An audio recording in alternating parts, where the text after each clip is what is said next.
Anyway, pag-usapan po natin ngayon. Alam niyo po, hindi ko alam kung ako yung magkokomento pa dito kay Auntie Claire. Kasi alam mo naman si Auntie Claire, yan ang number one source ng fake news. So talagang ang aking unang desisyon, ignore kung anong sasabihin ni Auntie Claire. Kasi ba't mo naman papatulan ang talagang tagakalat lang ng fake news. Pero medyo merong siyang sinabi na talaga naman pong mali. Abay yung fake news sa sinabi niya, abay, binalaan niya yung isang ambasador. Ha? Mantakin nyo, isang USEC, babalaan ng isang ambasador. Ambasador, yan ang personal na representante ng presidente doon sa kanyang lugar kung saan siya naka-assign. Yan ay presidente mismo.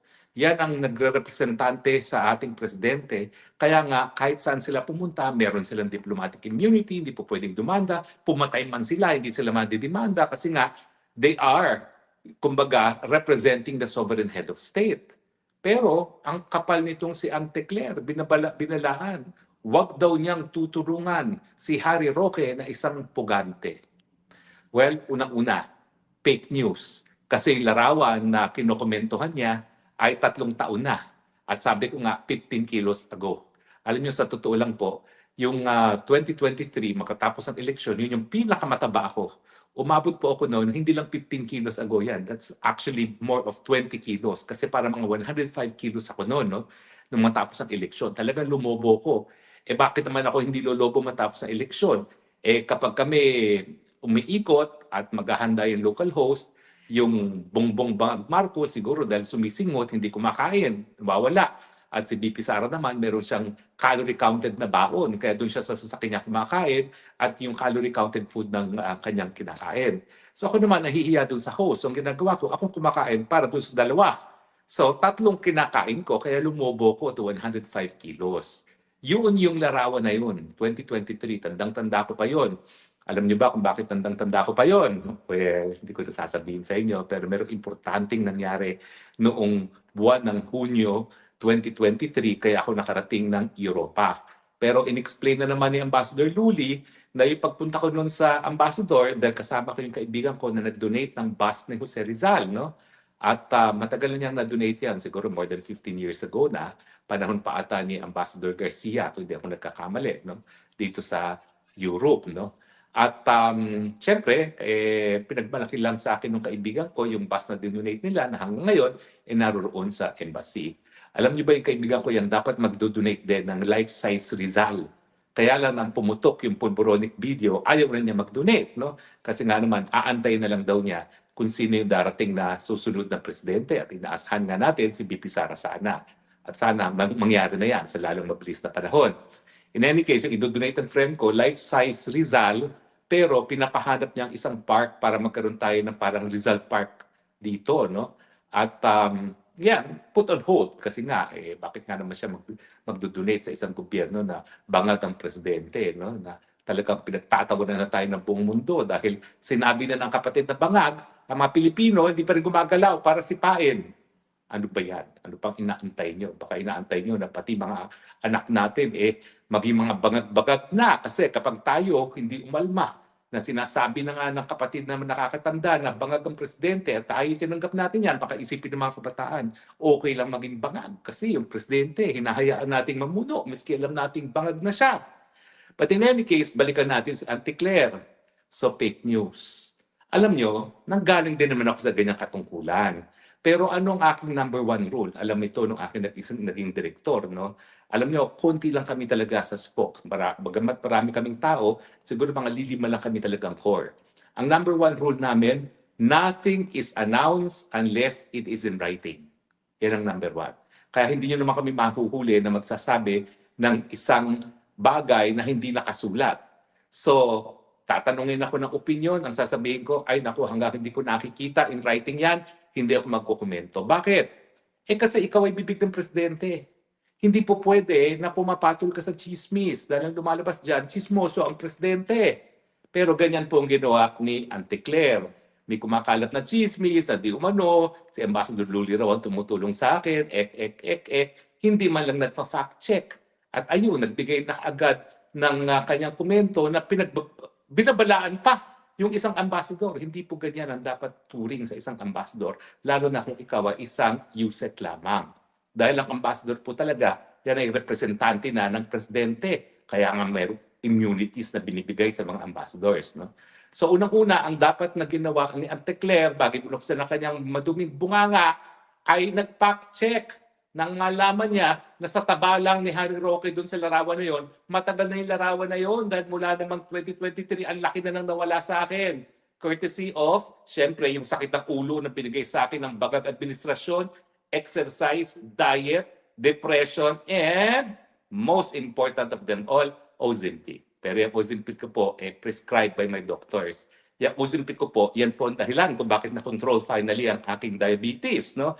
Pero at the same time, talagang nakatulong. Mantakin nyo, halos 20 kilos ang nawala sa akin in the past 2 years mula nung gumamit ako ng Ozempic. At ngayon lang talaga, nagkaroon ng perfect control ng aking sugar nung ako ay linagay sa Ozempic ng aking mga doktor. Mabuti na lang dito ngayon sa Europa, libre ang Ozempic dahil prescribed siya by a doctor. Hindi po yan malilibre kung yan ay para lang sa pagiging balidoso. So unang-una, siya ay nag-react sa isang fake news. Kasi fake news yan, hindi dahil fake ang larawan, hindi, fake daw yung larawan, fake yung larawan na ginagamit na ebidensya na tinutulungan daw ako ni Ambassador Luli.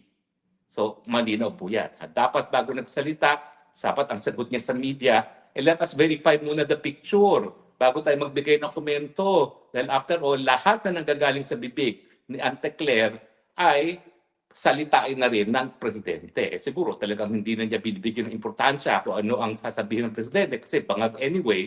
So baka mas mabuti pa na siya nga magsalita, wag na magsalita yung presidente. Dahil at least siya, sa tingin ko, siguro naman hindi siya bangag, pero ewan ko ba, dahil sa kanyang pagkakakalat ng fake news, hindi tayo makakasigurado dyan.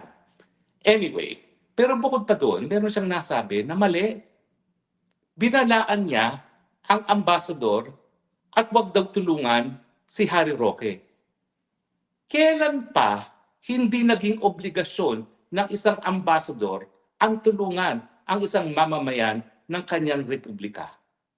Sa mulat-mulat, kaya nga tayo nagkaroon ng diplomatic relations, kaya tayo nagkakaroon ng mga ambassador sa iba't ibang lugar, sa iba't ibang parte ng daigdig, dahil ang pangunahing trabaho ng mga ambassadors ay pangalagaan ang mga mamamayan na nakatira doon sa lugar kung saan sila naka-assign. Bakit mo sasabihin na hindi dapat tulungan si Harry Roque? Palibasa, siya daw ay di umano pugante. Bakit? Naniniwala ba sa inyong Netherlands na ako'y pugante? Naniniwala ba sa inyong Austria na ako'y pugante? Naniniwala ba sa inyong European Union na ako'y pugante? Alam nyo ba, ang winawagay-way ko lang yung resolution ng piskal na nandun lang yung pangalan ko, nandun yung aking paratang at conclusion na ako ay merong pagkakasala. Wala man lang kahit anong ebidensya, walang kahit anong diskusyon kung bakit ako'y merong pagkakasala di umano. Napakadali ng kaso ko. It is a case of unjust prosecution. Kahit saan ako makarating, ang aking evidence, hindi na ako lalabas doon sa resolution ng piskal. Saka nakakita na, itong paratang kay Harry Roque, ito si Harry Roque may pagkakasala. Walang why, when, where, and what ang naging basehan ng pagkakasala. At ang konteksto pa nga niyan ay yung sunod-sunod na talagang iniipit ako dahil ako'y tagapagsalita ni Tatay Digong at hanggang ngayon takadepensa kay Tatay Digong at sa pamilyang Duterte. Malinaw naman yan. Nakita niyo naman yung asta ng mga Quad Committee. Quad Committee na yan. O di ba? Ngayon, naalaman ng at least ang mga miyembro ng Quad Committee na pagdating ng final judgment ng Panginoon, yung taong bayan naghuhusga rin. Galit na galit sila doon sa mga nagsasabi na hindi magagandang bagay doon sa pumanaw ng miyembro ng Quad Committee. Masisisi nyo ba? Talaga naman kagalit-galit yung mga ginagawa ng mga miyembro ng Quad Committee na ginagamit nila ang Kongreso, ang representante ng mga taong bayan bilang sandata laban sa mga kalaban ng administrasyon. Di ba naman? Kasuklam-suklam yan.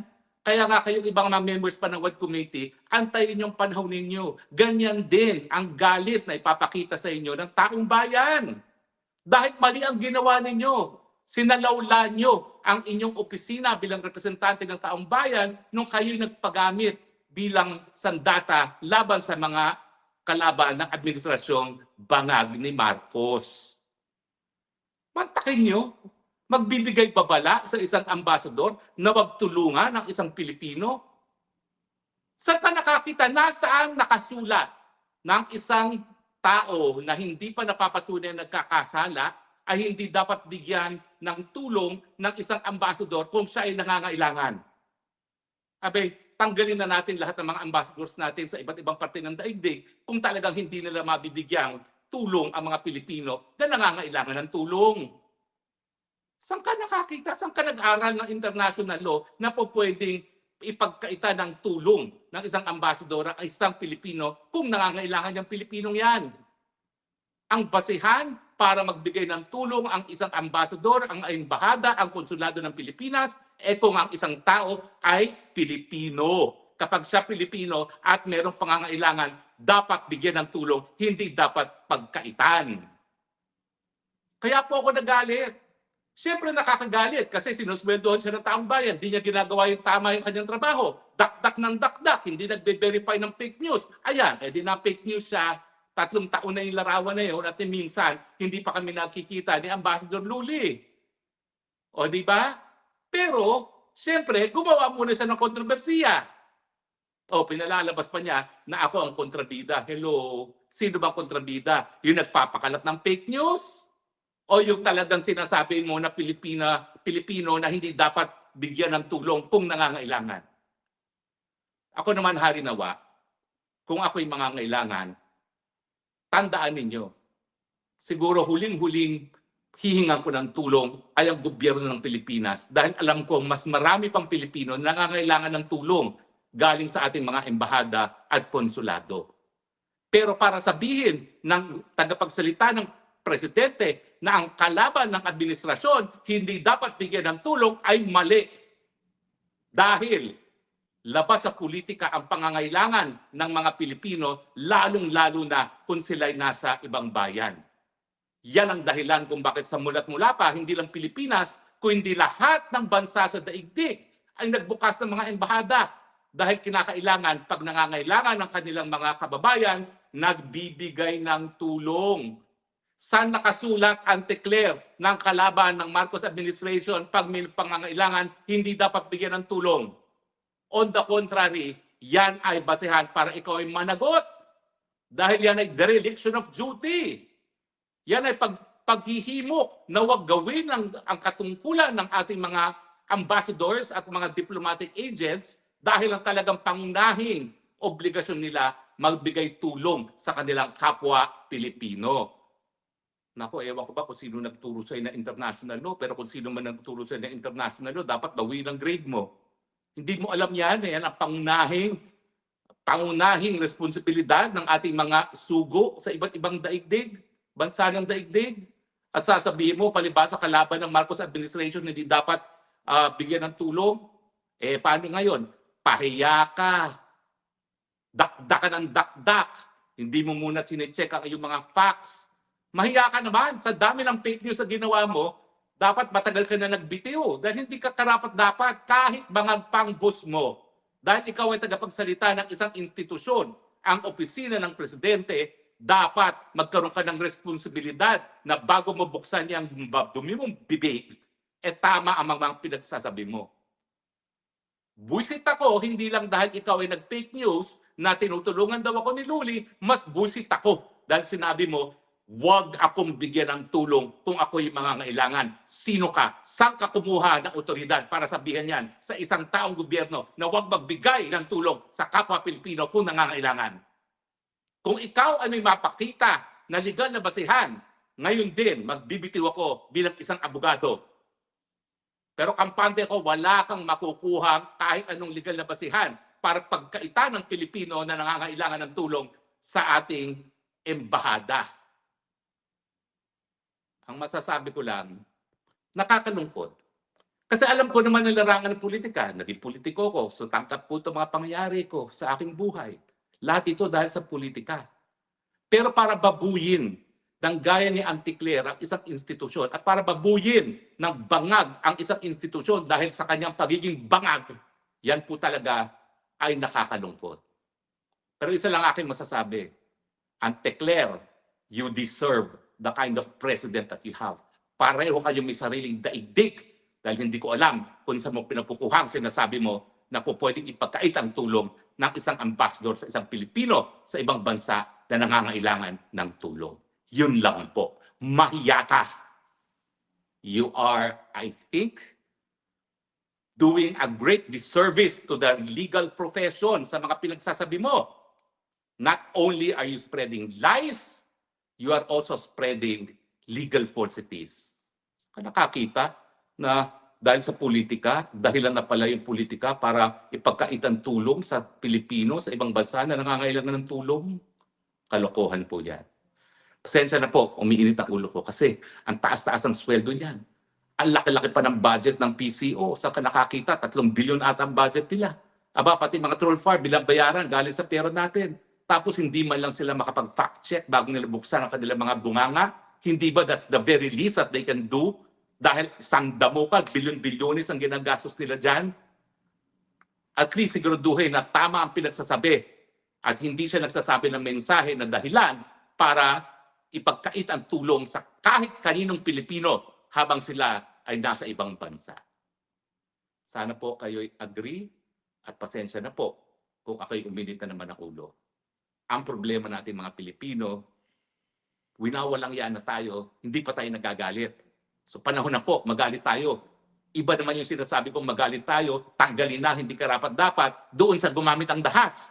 Never ko pong sasabihin na gumamit kayo ng dahas. Never ko pong sasabihin na pumatay kayo ng kapwa Pilipino gaya ginagawa ng CPP-NPA at ng mga kamatayan black.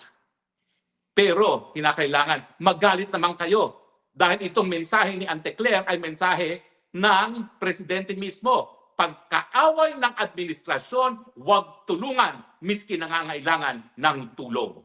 Tanggap niyo ba yan? Sa ngayon kasi, 94% naniniwala na lantaran ng korupsyon sa ilalim ni Marcos Jr. Negative 37 ang kanyang acceptance level sa survey. Ibig sabihin yan, wala na nagtitiwala kay Marcos Jr. Siguro 1% na lang. At kung susundin mo si Ante Claire, lahat ng mga nangangailangan sa abroad, huwag dapat tulungan dahil halos lahat hindi na sinusuportahan ang presidenteng bangag. Sino pa tutulungan nyo? 1% lang kayo nagpapasasa. Anyway, mga kaibigan, ang aking pakiusap, huwag tayo gagamit ng dahas, daanin natin sa mapayapang mga pamamaraan, pero tama na, sobra na. Kapag hinayaan nyo pa magpatuloy itong administrasyon neto, wala na pong matitira sa ating mahal na Republika ng Pilipinas. Hanggang doon na lang po muna tayo sa ngayon. Maraming salamat po sa inyong patuloy na pagtangkilik, ha?